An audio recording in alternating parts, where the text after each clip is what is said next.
Cha Davison Kuma champion.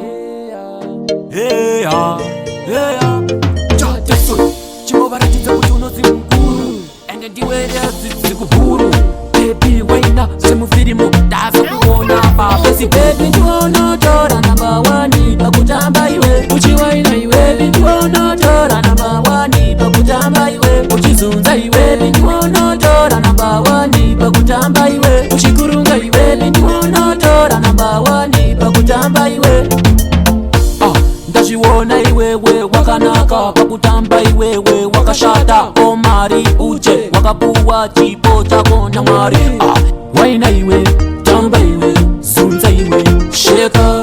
Kurunga iwe zunza iwe waina iwe chimosheka. Baby ndiwonotora #1 pakutamba iwe. Uchiwaina iwe baby ndiwonotora #1 pakutamba iwe. Uchizunza iwe baby ndiwonotora #1 pakutamba iwe. Uchikurunga iwe baby ndiwonotora #1 pakutamba iwe. Bana ndima vako chimuchinela ndikubebi vangene uvatinela. Ungangena nyana watwekela.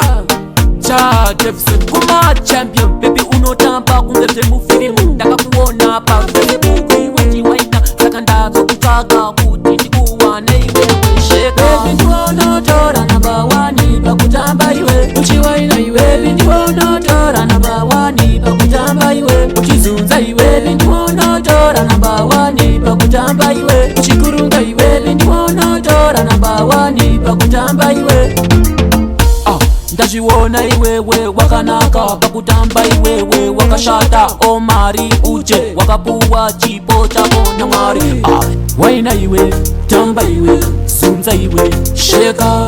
Kurunga iwe zunza iwe waina iwe chimosheka. Baby ndiwonotora #1 pakutamba iwe. Uchiwaina iwe baby ndiwonotora #1 pakutamba iwe. Uchizunza iwe baby ndiwonotora #1 pakutamba iwe. Uchikurunga iwe baby ndiwonotora #1 pakutamba iwe.